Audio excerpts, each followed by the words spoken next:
আসসালামু আলাইকুম। আমি মোহাম্মদ রেজাউল হলাদার আপনাদের সাথে আছি। বাংলাদেশের সবচেয়ে আলোচিত খবর, ক্রিকেটার তামিম ইকবাল অসুস্থ হয়ে হাসপাতালে অল্পের জন্য বেঁচে গেলেন। তিনি মোহামেডানের হয়ে বিকেএসপিতে খেলার সময় হঠাৎ অসুস্থ হয়ে পড়েন, অর্থাৎ তার হার্ট ব্লক হয়ে যায়। তাৎক্ষণিকভাবে পার্শ্ববর্তী হাসপাতালে নিয়ে তাকে চিকিৎসা করা হয়। তাকে চিকিৎসার কোনো ত্রুটি রাখা হয় না, ডাক্তাররা জানিয়েছেন। আর অল্প কিছুক্ষণ পরে যদি আনা হতো, হয়তোবা তামিম ইকবাল আর আমাদের মাঝে বেঁচে থাকতো না। তিনি অসুস্থ হয়ে হাসপাতালে তার হার্টে ঋণ পড়ানোর পর সমস্ত ক্রিকেটার, সমস্ত মানুষ, বাংলাদেশের সবাই তাকে দোয়া করে এবং তার সতীর্থরা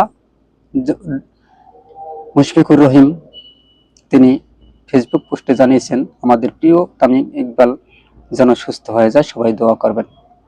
এবং মাহমুদুল্লাহ রিয়াদ তিনি তার কাছে যান এবং তিনিও তাকে দোয়া জানান। তার প্রিয় বন্ধু সাকিব আল হাসান বিদেশ থেকে বাংলাদেশে না আসতে পারে, তারপরও তিনি ফেসবুক স্ট্যাটাসে তাকে শুভকামনা জানিয়েছেন।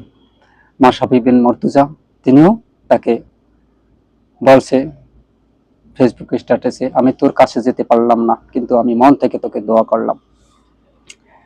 তার স্ত্রী তিনি আবেগ আপ্লুত হয়ে পড়েছেন এবং ভেঙে পড়েছেন। সকল মানুষ, বাংলাদেশের সকল তার প্রিয় দর্শকেরা তাকে প্রাণ ভরে দোয়া করেছেন এবং তিনি যেন মাঠে ফিরে আসেন, সেই দোয়া জানিয়েছেন সবাই। আমরা সবাই প্রার্থনা করি মহান আল্লাহর কাছে, তিনি যেন অতি দ্রুত তাড়াতাড়ি সুস্থ হয়ে তার পরিবারে ফিরে যান। আজ এ পর্যন্তই। আসসালামু আলাইকুম।